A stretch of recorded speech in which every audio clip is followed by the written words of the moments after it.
Selamat hari Minggu, Bapak Ibu Saudara kekasih Tuhan. Mari saat ini kita memulai ibadah kita dengan penuh syukur dan berserah di dalam pimpinan Tuhan. Mari kita berseru bersama, Tuhan, inilah hidupku.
Shalom, selamat hari Minggu Bapak Ibu Saudara yang terkasih di dalam Tuhan kita Yesus Kristus.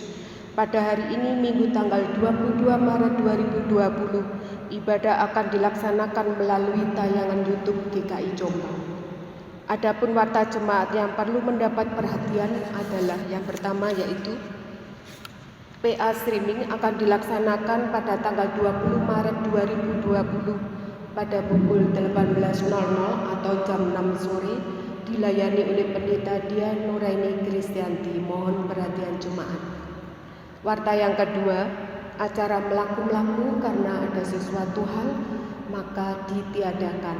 Mohon perhatian jemaat. Yang ketiga, jemaat yang terkasih dihimbau untuk tetap tinggal di rumah masing-masing sampai menunggu pengumuman selanjutnya. Marilah kita mulai ibadah ini dengan berlitani. Minggu ini gereja memasuki Minggu Prapaskah yang keempat. Marilah kita datang beribadah kepada Tuhan.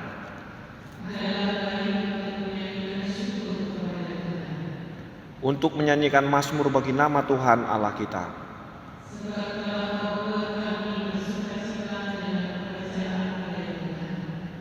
Karena perbuatan tanganmu kami akan bersorak-sorai.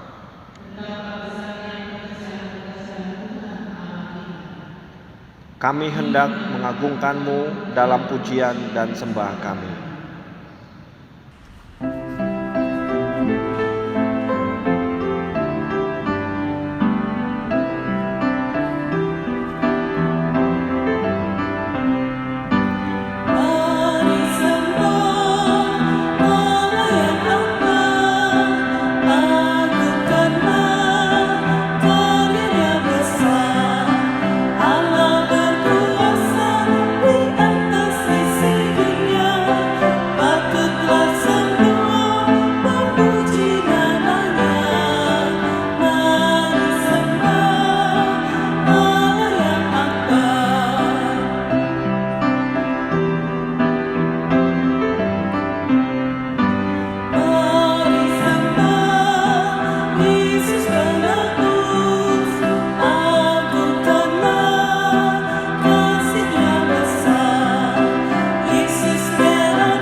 Kebaktian Prapaskah keempat ini berlangsung dalam nama Allah Bapa, Anak, dan Roh Kudus.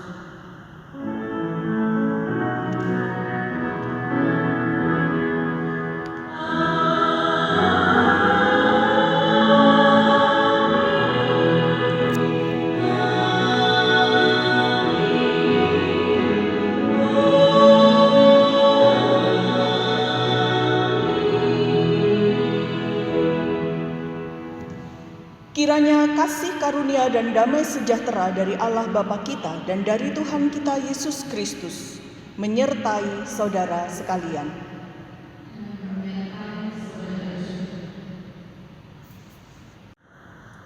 Pada hari Minggu Prapaskah keempat ini kita akan menggumulkan tema dicelikkan untuk bersaksi. Dan melalui tema ini kita diajak untuk memahami dan mengerti bagaimana cara melihat pekerjaan-pekerjaan Allah di dalam Yesus Kristus, supaya kita menjadi celik dalam mengenali kehendak-Nya dan hidup seturut jalan-Nya, dan kita dimampukan untuk berperan serta dan bersaksi melalui kata dan karya kita. Kisah Rasul 22 ayat 15 menyatakan demikian, sebab engkau harus menjadi saksi terhadap semua orang tentang apa yang kau lihat dan kau dengar. Karena itu, marilah kita menyatakan apa yang telah dinyatakan oleh Tuhan.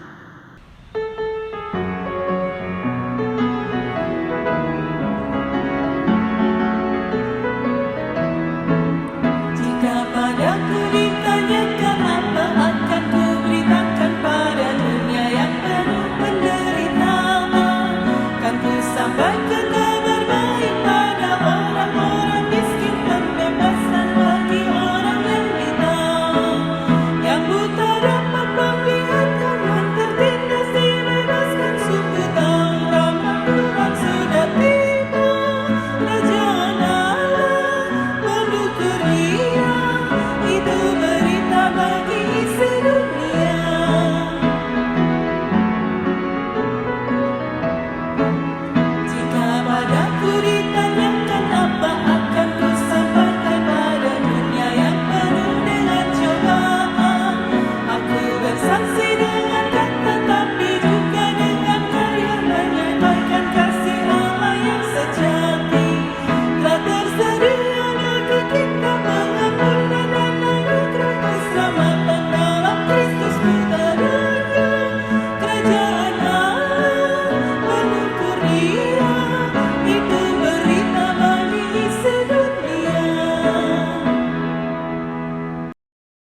Mari kini kita datang di hadapan Tuhan untuk menyatakan pengakuan dosa kita.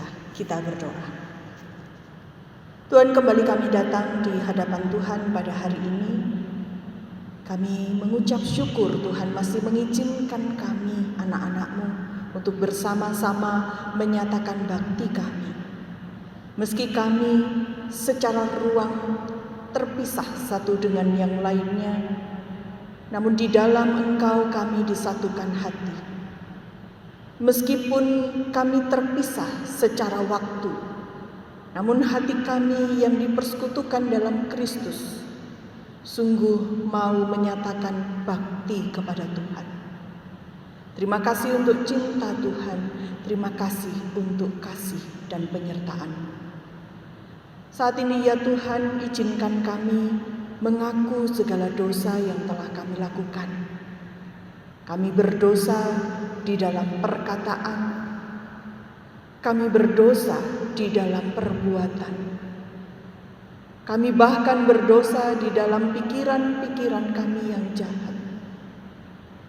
Tuhan Yesus, ampunilah kami dan tolonglah agar setiap kami boleh dikuduskan di dalam Engkau, sehingga ibadah hari ini sungguh ada di dalam Engkau. Kami berdoa dan memohon pengampunan Tuhan di dalam nama Tuhan Yesus Kristus. Amin.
Saudara, Tuhan mendengar permohonan dan seruan pertobatan kita.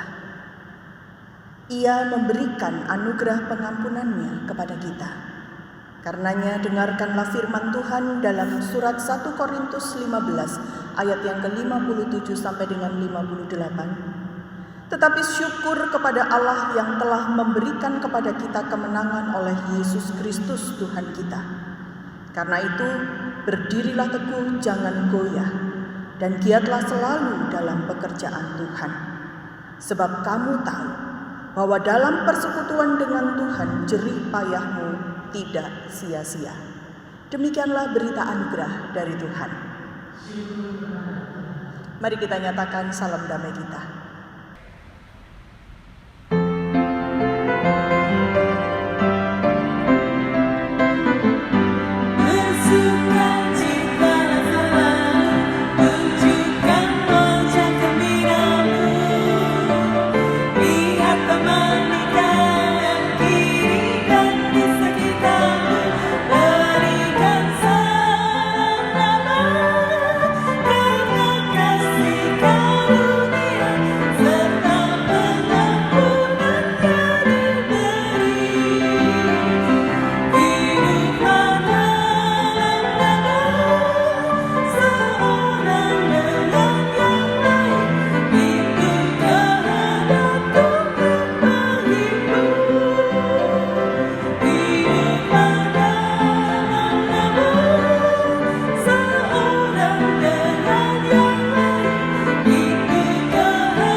Saudara, sebelum kita bersama merenungkan firman Tuhan, marilah kita mohon hikmat di dalam doa. Kita berdoa. Tuhan Yesus, sebentar lagi kami akan belajar dari firman Tuhan.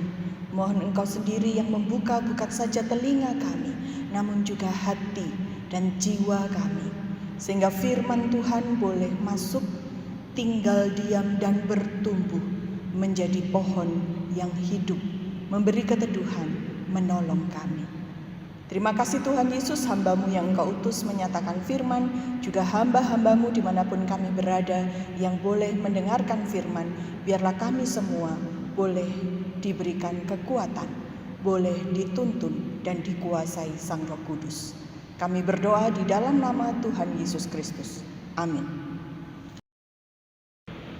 Bacaan pertama diambil dari 1 Samuel 16 ayatnya yang pertama sampai dengan yang ke-13. 1 Samuel 16 ayatnya yang pertama sampai dengan yang ke-13. Daud diurapi menjadi raja. Berfirmanlah Tuhan kepada Samuel, berapa lama lagi engkau berduka cita karena Saul? Bukankah ia telah kutolak sebagai raja atas Israel? Isilah tabung tandukmu dengan minyak dan pergilah. Aku mengutus engkau kepada Isai, orang Betlehem itu. Sebab di antara anak-anaknya telah kupilih seorang raja bagiku. Tetapi Samuel berkata, bagaimana mungkin aku pergi? Jika Saul mendengarnya, ia akan membunuh aku. Firman Tuhan, Bawalah seekor lembu muda dan katakanlah, aku datang untuk mempersembahkan korban kepada Tuhan. Kemudian undanglah Isai ke upacara pengorbanan itu. Lalu aku akan memberitahukan kepadamu apa yang harus kau perbuat. Urapilah bagiku orang yang akan kusebut kepadamu. Samuel berbuat seperti yang difirmankan Tuhan, dan tibalah ia di kota Betlehem. Para tua-tua di kota itu datang mendapatkannya dengan gemetar dan berkata, adakah kedatanganmu ini membawa selamat? Jawabnya, ya benar, aku datang untuk mempersembahkan korban kepada Tuhan. Kuduskanlah dirimu dan datanglah dengan daku ke upacara pengorbanan ini. Kemudian ia mengutuskan Isai dan anak-anaknya yang laki-laki dan mengundang mereka ke upacara pengorbanan itu. Ketika mereka itu masuk dan Samuel melihat Eliab, lalu pikirnya, sungguh di hadapan Tuhan sekarang berdiri yang diurapinya. Tetapi berfirmanlah Tuhan kepada Samuel, janganlah pandang parasnya atau perawakan yang tinggi, sebab aku telah menolaknya. Bukannya dilihat manusia yang dilihat Allah. Manusia melihat apa yang di depan mata, tetapi Tuhan melihat hati. Lalu Isai memanggil Abinadab dan menyuruhnya lewat di depan Samuel. Tetapi Samuel berkata, orang ini pun tidak dipilih Tuhan. Kemudian Isai menyuruh Sama lewat, tetapi Samuel berkata, orang ini pun tidak dipilih Tuhan. Demikianlah Isai menyuruh ketujuh anaknya lewat di depan Samuel. Tetapi Samuel berkata kepada Isai, semuanya ini tidak dipilih Tuhan. Lalu Samuel berkata kepada Isai, inikah anakmu semuanya? Jawabnya, masih tinggal yang bungsu, tetapi sedang mengembalakan kambing domba. Kata Samuel kepada Isai, suruhlah memanggil dia, sebab kita tidak akan duduk makan sebelum ia datang kemari. Kemudian disuruhnyalah menjemput dia. Ia kemerah-merahan, matanya indah dan parasnya elok. Lalu Tuhan berfirman, bangkitlah, urapilah dia, sebab inilah dia. Samuel mengambil tabung tanduk yang berisi minyak itu dan mengurapi Daud di tengah-tengah saudara-saudaranya. Sejak hari itu dan seterusnya berkuasalah roh Tuhan atas Daud. Lalu berangkatlah Samuel menuju Rama. Demikianlah sabda Tuhan.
kebajikan dan kemurahan akan mengikutiku, dan ku kan diam di rumah Tuhan sepanjang masa.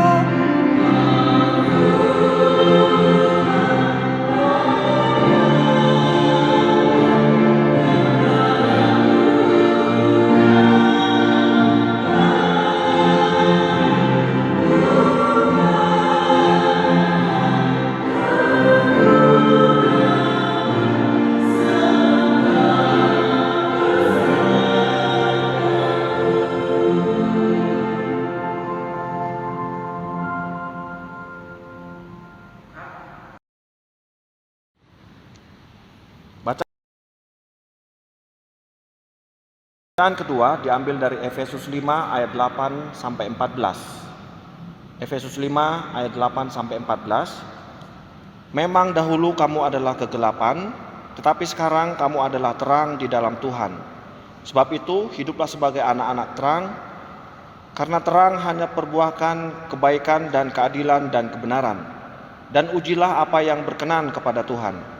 Janganlah turut mengambil bagian dalam perbuatan-perbuatan kegelapan yang tidak berbuahkan apa-apa, tetapi sebaliknya telanjangilah perbuatan-perbuatan itu. Sebab menyebutkan saja pun apa yang dibuat oleh mereka di tempat-tempat yang tersembunyi telah memalukan. Tetapi segala sesuatu yang sudah ditelanjangi oleh terang itu menjadi nampak, sebab semua yang nampak adalah terang.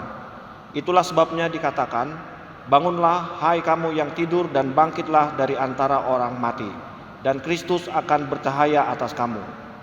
Demikianlah sabda Tuhan.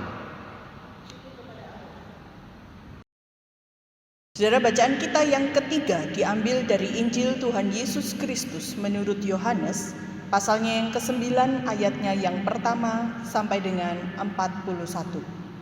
Demikian dinyatakan bagi setiap kita. Waktu Yesus sedang lewat, ia melihat seorang yang buta sejak lahirnya. Murid-muridnya bertanya kepadanya, Rabi, siapakah yang berbuat dosa? Orang ini sendiri atau orang tuanya?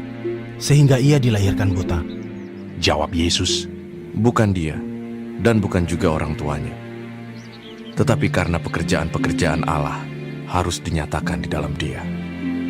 Kita harus mengerjakan pekerjaan Dia yang mengutus aku. Selama masih siang, akan datang malam di mana tidak ada seorang pun yang dapat bekerja. Selama aku di dalam dunia, akulah terang dunia. Setelah ia mengatakan semuanya itu, ia meludah ke tanah dan mengaduk ludahnya itu dengan tanah, lalu mengoleskannya pada mata orang buta tadi dan berkata kepadanya, pergilah, basuhlah dirimu dalam kolam Siloam. Siloam artinya yang diutus. Maka pergilah orang itu, ia membasuh dirinya, lalu kembali dengan matanya sudah melek. Tetapi tetangga-tetangganya dan mereka yang dahulu mengenalnya sebagai pengemis berkata, bukankah dia ini yang selalu mengemis? Ada yang berkata, benar, dialah ini. Ada pula yang berkata, bukan, tetapi dia serupa dengan dia. Orang itu sendiri berkata, benar, akulah itu. Kata mereka kepadanya, bagaimana matamu menjadi melek? Jawabnya, orang yang disebut Yesus itu mengaduk tanah, mengoleskannya pada mataku dan berkata kepadaku, pergilah ke Siloam dan basuhlah dirimu. Lalu aku pergi, dan setelah aku membasuh diriku, aku dapat melihat. Lalu mereka berkata kepadanya, di manakah dia? Jawabnya, aku tidak tahu. Lalu mereka membawa orang yang tadinya buta itu kepada orang-orang Farisi. Adapun hari waktu Yesus mengaduk tanah dan memelekkan mata orang itu adalah hari Sabat. Karena itu orang-orang Farisi pun bertanya kepadanya, bagaimana matanya menjadi melek? Jawabnya, ia mengoleskan adukan tanah pada mataku. Lalu aku membasuh diriku, dan sekarang aku dapat melihat. Maka kata sebagian orang-orang Farisi itu, orang ini tidak datang dari Allah, sebab ia tidak memelihara hari Sabat. Sebagian pula berkata, bagaimanakah seorang berdosa dapat membuat mukjizat yang demikian? Maka timbullah pertentangan di antara mereka. Lalu kata mereka pula kepada orang buta itu, Dan engkau, apakah katamu tentang dia karena ia telah memelekkan matamu? Jawabnya, Ia adalah seorang nabi. tetapi orang-orang Yahudi itu tidak percaya bahwa tadinya ia buta dan baru dapat melihat lagi, sampai mereka memanggil orang tuanya dan bertanya kepada mereka, Inikah anakmu yang kamu katakan bahwa ia lahir buta? Kalau begitu, bagaimanakah ia sekarang dapat melihat? Jawab orang tua itu, Yang kami tahu ialah bahwa dia ini anak kami dan bahwa ia lahir buta. Tetapi bagaimana ia sekarang dapat melihat? Kami tidak tahu. Dan siapa yang memelekkan matanya? Kami tidak tahu juga. Tanyakanlah kepadanya sendiri. Ia sudah dewasa. Ia dapat berkata-kata untuk dirinya sendiri. orang tuanya berkata demikian karena mereka takut kepada orang-orang Yahudi, sebab orang-orang Yahudi itu telah sepakat bahwa setiap orang yang mengaku dia sebagai Mesias akan dikucilkan. Itulah sebabnya maka orang tuanya berkata, ia telah dewasa, tanyakanlah kepadanya sendiri. Lalu mereka memanggil sekali lagi orang yang tadinya buta itu dan berkata kepadanya, Katakanlah kebenaran di hadapan Allah. Kami tahu bahwa orang itu orang berdosa. Jawabnya, Apakah orang itu orang berdosa? Aku tidak tahu. Tetapi satu hal aku tahu, yaitu bahwa aku tadinya buta dan sekarang dapat melihat.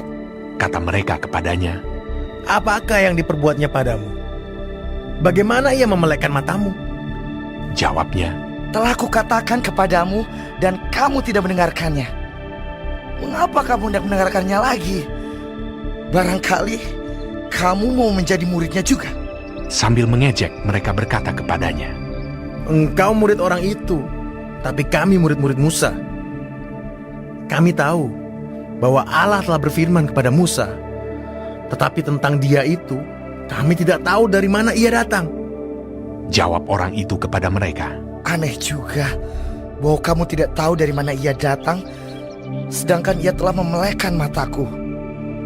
Kita tahu bahwa Allah tidak mendengarkan orang-orang berdosa, melainkan orang-orang yang saleh dan yang melakukan kehendaknya.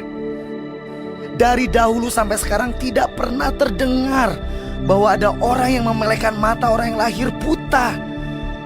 Jikalau orang itu tidak datang dari Allah, ia tidak dapat berbuat apa-apa. Jawab mereka, Engkau ini lahir sama sekali dalam dosa, dan engkau hendak mengajar kami. lalu mereka mengusir dia keluar. Yesus mendengar bahwa ia telah diusir keluar oleh mereka. Kemudian ia bertemu dengan dia dan berkata, Percayakah engkau kepada Anak Manusia? Jawabnya, Siapakah dia Tuhan, supaya aku percaya kepadanya? kata Yesus kepadanya, Engkau bukan saja melihat dia, tetapi dia yang sedang berkata-kata dengan engkau. Dialah itu. katanya, Aku percaya Tuhan. lalu ia sujud menyembahnya. Kata Yesus, Aku datang ke dalam dunia untuk menghakimi, supaya barang siapa yang tidak melihat, dapat melihat. Dan supaya barang siapa yang dapat melihat, menjadi buta. kata-kata itu didengar oleh beberapa orang Farisi yang berada di situ, dan mereka berkata kepadanya, Apakah itu berarti bahwa kami juga buta? Jawab Yesus kepada mereka, Sekiranya kamu buta, kamu tidak berdosa. Tetapi karena kamu berkata kami melihat, maka tetaplah dosamu. Demikian Injil Tuhan Yesus Kristus, yang berbahagia adalah mereka yang mendengar, memelihara dan melakukannya dalam kehidupan sehari-hari. Hosiana.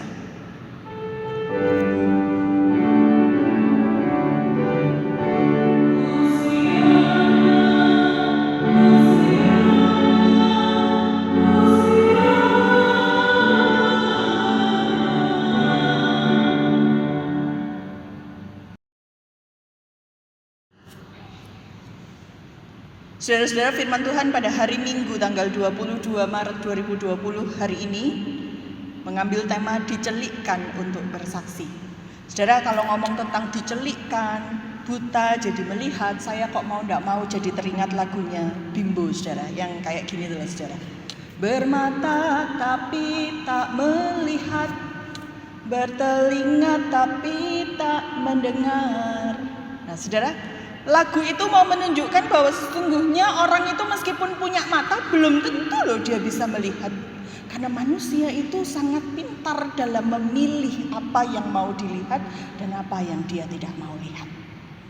Dan itulah saudara-saudara yang kita hendak belajar melalui Yohanes pasal 9 ayat 1 sampai dengan 41. Yaitu bagaimana sesungguhnya kita harus melihat dan sungguh-sungguh melihat apa yang Tuhan sedang kerjakan di tengah kehidupan kita.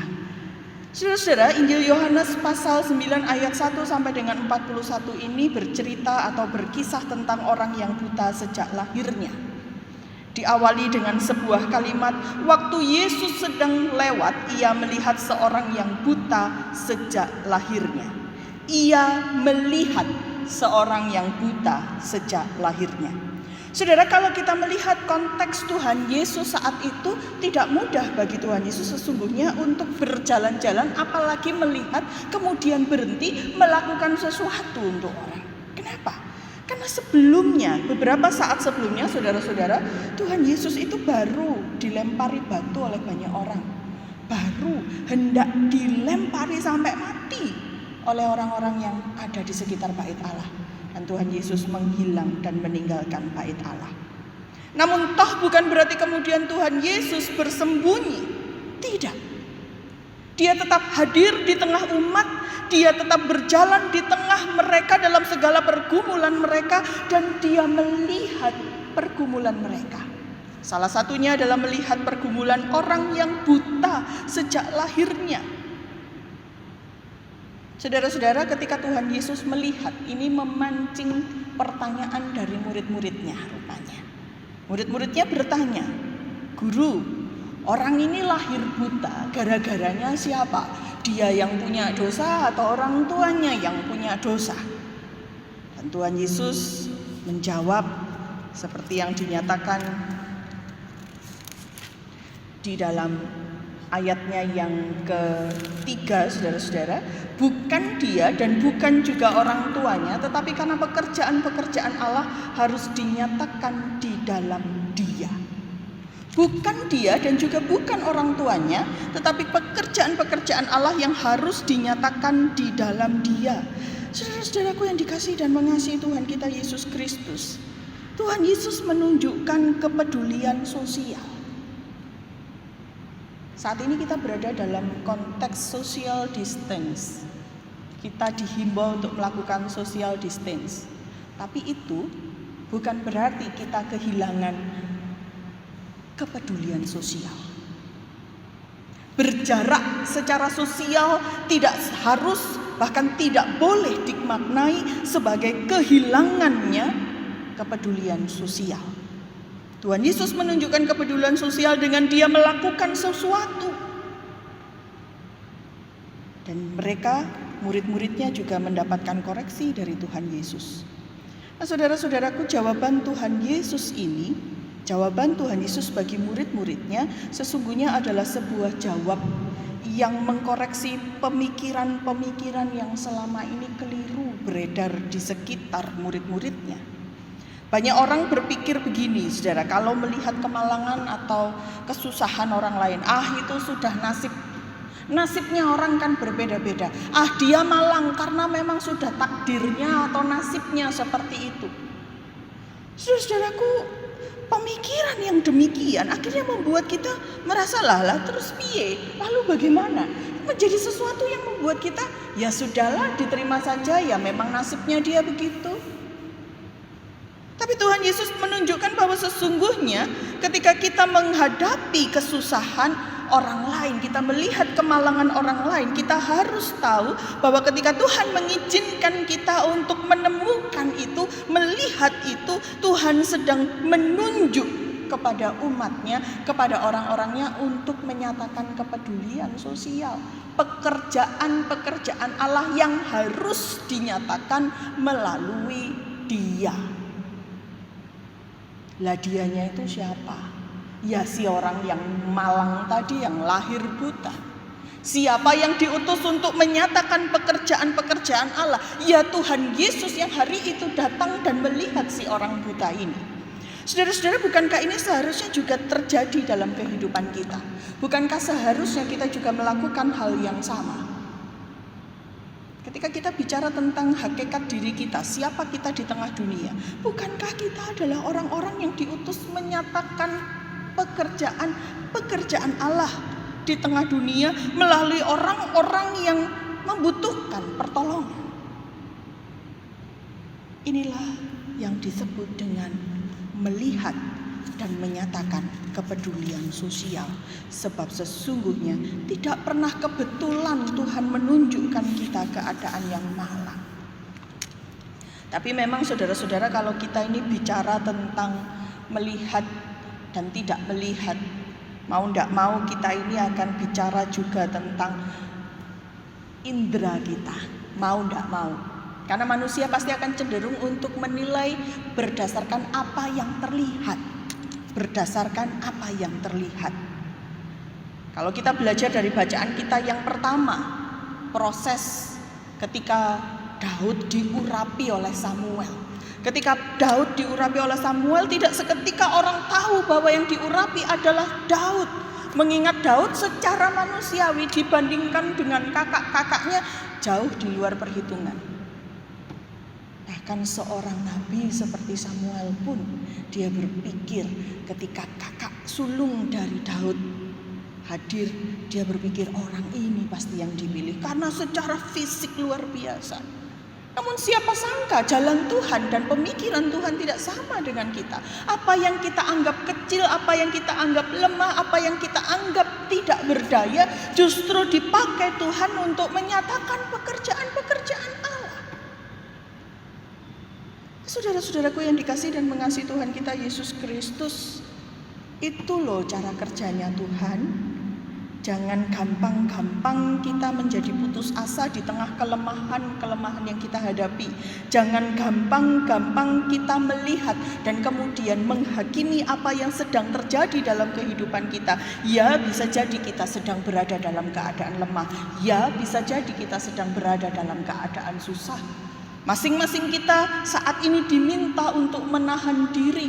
Pasti akan ada banyak dampak yang terjadi. Pasti akan ada banyak orang-orang yang mengalami goncangan-goncangan. Namun saudara-saudaraku, mari kita percaya dan mari kita mencoba memaknai ini sebagai cara Tuhan yang sedang menyatakan pekerjaan-pekerjaannya dalam kehidupan kita. Jangan khawatir saudara, Tuhan itu tahu apa yang Dia lakukan. Jangan khawatir, Tuhan itu adalah Tuhan yang gembalanya kita. Kalau ada banyak gembala di tengah dunia ini, ada banyak gembala yang dikatakan gembala jemaat, gembalanya Tuhan. Saudara, buat saya gembala itu satu, yaitu Tuhan yang sejati. Dan penggembalaan Tuhan yang luar biasa itulah yang dinyatakan di dalam Mazmur 23. Kau Tuhan adalah gembalaku yang baik. Kau Tuhan adalah gembalaku yang baik. Tuhan adalah gembala kita yang baik, karenanya kita dapat bersandar di dalam Dia apapun keadaan kita. Karena itu saudara-saudara, bertahanlah dan yakinlah bahwa Tuhan sedang bekerja di sekitar kita, di tengah kita, sebab Dia adalah Tuhan yang telah menyatakan kepeduliannya. Namun kemudian apa yang harus menjadi respon kita terhadap Tuhan yang menyatakan kepedulian? Saudara, menarik sekali apa yang dilakukan oleh si orang buta, si mantan orang buta ini. Begitu dia menjadi seorang yang celik, kemana-mana dia mengatakan bahwa Yesus itulah yang mencelikkan mataku. Dan Dan saudara, pemulihan itu bukan sekedar matanya jadi jeli. Namun bagi saya pemulihan yang terjadi pada si mantan orang buta ini sekaligus memberikan kepada dia daya hidup. Sekaligus memberikan kepada dia daya untuk mempertahankan kehidupannya. Terbukti dari keberaniannya, dari seorang yang bukan siapa-siapa, seorang yang dipandang lahir dalam dosa, dalam kebutaan, menjadi seorang yang bahkan berani bersuara di hadapan mahkamah agama. Nah, saudara-saudaraku yang dikasihi dan mengasihi Tuhan kita Yesus Kristus, kalau orang sungguh mengalami jamahan Tuhan, sudah mengalami pemulihan dari Tuhan, itu akan terlihat dari apakah dia menjadi seorang yang berdaya ataukah justru dia menjadi seorang yang tak berdaya. Kita diutus untuk menjadi orang-orang yang merasakan dan diberikan daya oleh Tuhan, supaya pada akhirnya kita pun menjadi orang-orang yang memulihkan, memberi daya, mencelikkan, sehingga bukan hanya melihat dengan apa yang mata kita bisa lihat, namun juga melihat karya Tuhan dan eksistensi Tuhan di tengah kehidupan kita melampaui sekedar yang terlihat oleh mata kita. Saudara-saudara, saya tidak akan berpanjang dan lebar. Hari ini adalah hari yang istimewa, karena hari ini kita sedang membuktikan kesatuan dalam tubuh Kristus. Seperti halnya ketika kita menyatakan pengakuan iman kita bersama dengan umat Tuhan di segala tempat. Kita sekarang ada di berbagai tempat, saudara, dan di segala abad, di berbagai ruang waktu. Mungkin di antara saudara-saudara yang akan beribadah, ada yang akan beribadah sekarang ini jam 6.30, atau mungkin akan beribadah nanti jam 10. Dimanapun kita dan kapanpun hari ini kita akan beribadah, kita tahu bahwa kita satu di dalam Kristus. Jadilah orang-orang yang saat ini menyatakan kasih justru dengan menahan diri. Jadilah orang-orang yang menyatakan pekerjaan baik Allah, yang selalu memberikan kepedulian sosial dengan menjaga bukan saja diri tetapi juga sesama kita manusia. Saya percaya ini waktunya bagi kita untuk semakin mengakrabkan diri di tengah keluarga. Saya percaya ini waktunya kita untuk belajar lebih peka melihat karya-karya Tuhan dalam kehidupan kita dan keluarga kita. Kita berdoa untuk dunia ini. Kita berdoa untuk Indonesia, agar Tuhan juga memberkati dan memberi kita daya. Amin. Saat teduh bagi kita.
Bersama umat di segala abad dan tempat, marilah kita menyatakan pengakuan iman kita menurut pengakuan iman rasuli yang berbunyi demikian.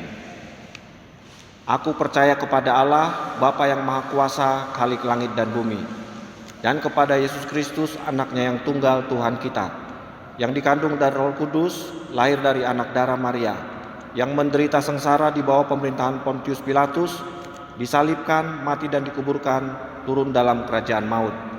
Pada hari yang ketiga, bangkit pula dari antara orang mati, naik ke sorga, duduk sebelah kanan Allah, Bapa yang Maha Kuasa. Dan dari sanalah ia akan datang untuk menghakimi orang yang hidup dan yang mati.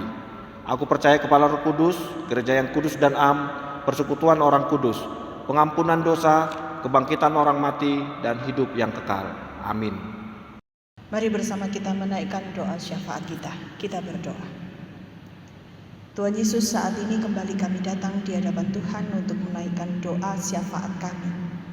Bersama dengan seluruh bangsa ini dan seluruh umat manusia di muka bumi ini, kami rindu untuk Tuhan boleh pulihkan, untuk Tuhan boleh jamah setiap orang, apapun suku, agama, dan ras budayanya.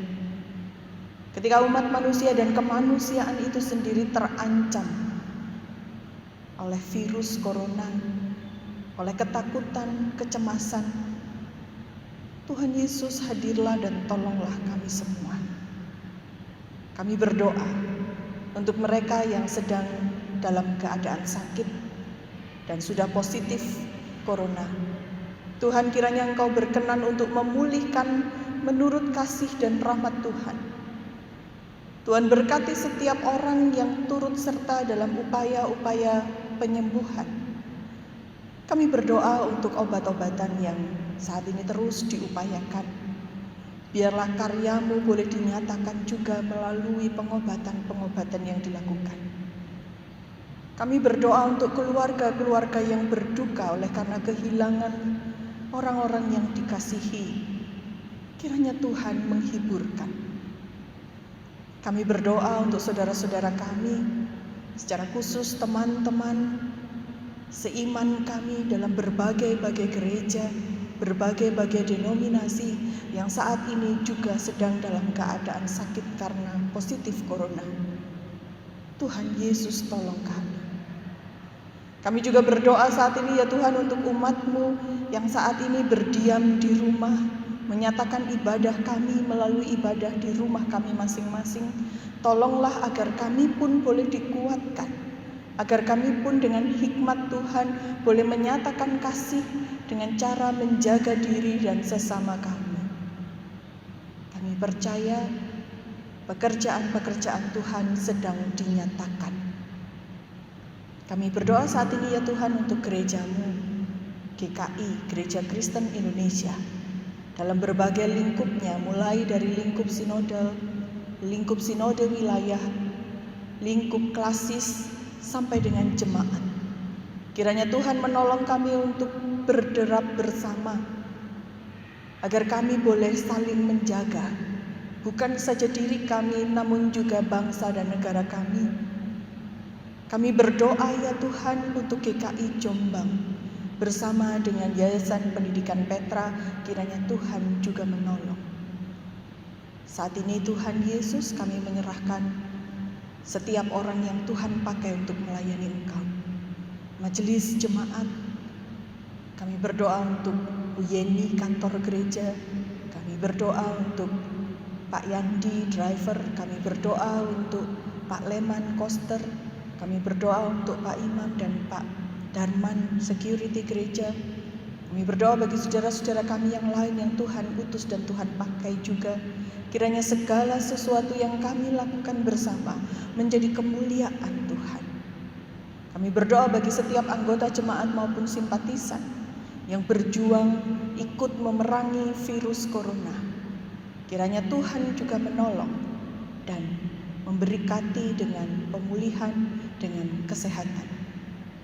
Kami juga berdoa saat ini ya Tuhan, kami berdoa untuk para medis yang berada di garis depan.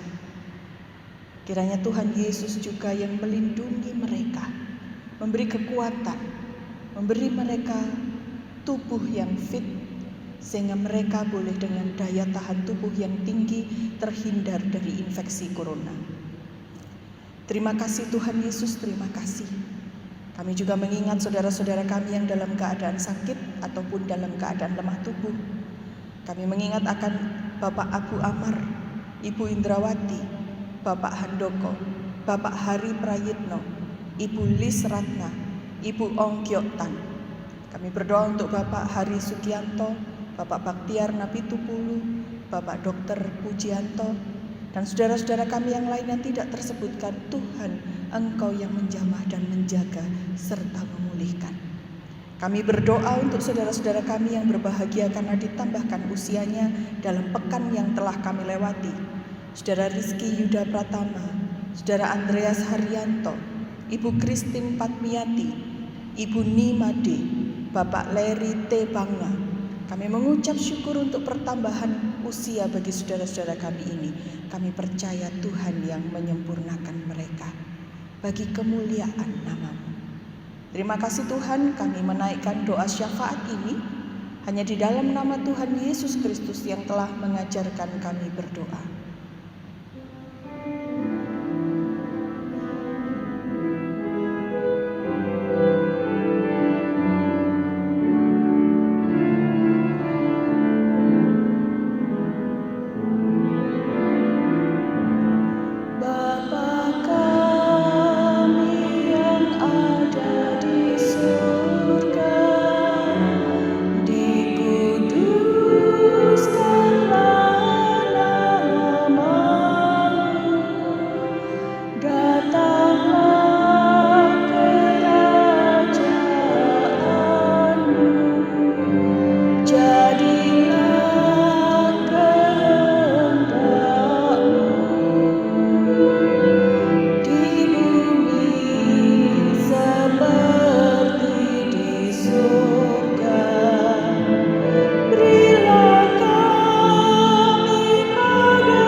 Marilah kita bersyukur atas anugerah Allah yang terjadi dalam hidup kita. Rasa syukur itu akan kita ungkapkan dengan memberikan persembahan yang didasarkan pada firman Tuhan dalam 1 Petrus 2 ayat 5. Dan biarlah kamu juga dipergunakan sebagai batu hidup untuk pembangunan suatu rumah rohani, bagi suatu imamat kudus untuk mempersembahkan persembahan rohani yang karena Yesus Kristus berkenan kepada Allah. Bagi Bapak Ibu yang rindu memberikan ucapan syukur dapat dilakukan melalui yang pertama, transfer ke rekening GKI Jombang, rekening BCA atas nama Bapak Willy Sugianto dan Ibu Elizabeth Endang Wardoyo, nomor rekening 113108030. Bagi Bapak Ibu yang kesulitan dengan transfer dapat menyisihkan persembahan dalam amplop dan diberikan pada saat ibadah bersama sudah dapat dilakukan kembali. Bersama dengan persembahan, mari kita puji nama Tuhan melalui NKB 199 bait 1 dan 3.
kita berdoa.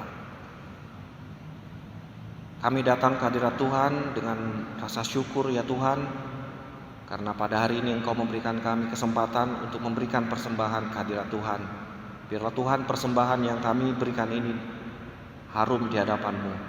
Dan ya Tuhan, Engkau memberikan kami rezeki ya Tuhan. Biarlah Tuhan, apa yang kami kerjakan selalu yang terbaik ya Tuhan, yang kami berikan kepada Tuhan. Terima kasih ya Tuhan. Inilah doa kami yang kami panjatkan di dalam nama anak-Mu Tuhan kami Yesus Kristus. Amin.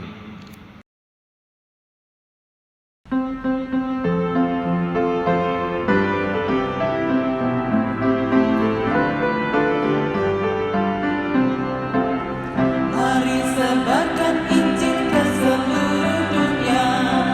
Mari kabarkan nama Yesus Maha Mulia. Besar kasih-Nya bagiku dan bagi kita semua. Dia mati bagi umat manusia. Mari sebarkan, mari wartakan keselamatan oleh Tuhan tiada terhari. Dan teruskan serta beritakan dapat ilahi dalam Yesus diberi.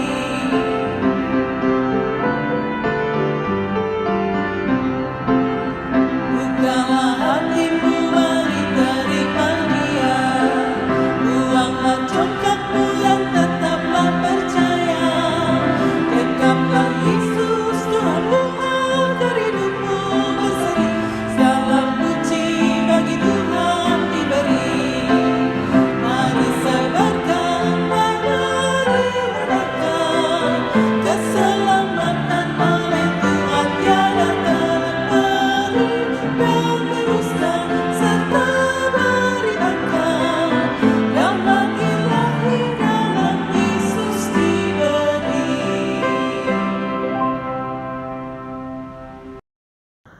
Saudara, kini arahkanlah hatimu kepada Tuhan. Jadilah saksi Kristus. Terpujilah Tuhan. Jemaat Tuhan yang kekasih, kini teruskanlah perjalananmu di tengah dunia. Percayalah dan serahkanlah hidupmu hanya kepada Allah dan terimalah berkat Tuhan.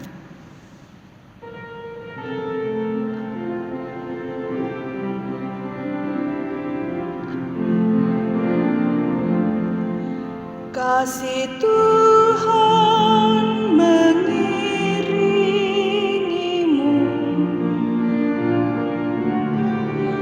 dan sayap-Nya melindungimu.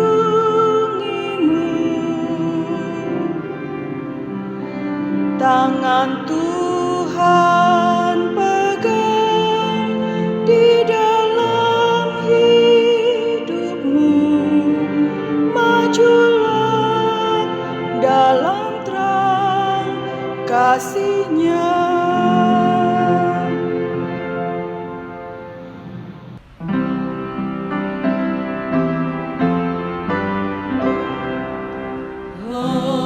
Hosiana, Hosiana,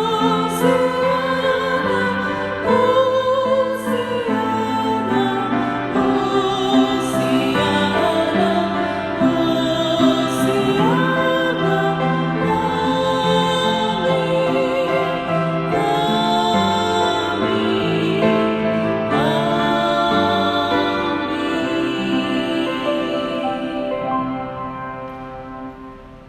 Demikian ibadah kita pada hari ini.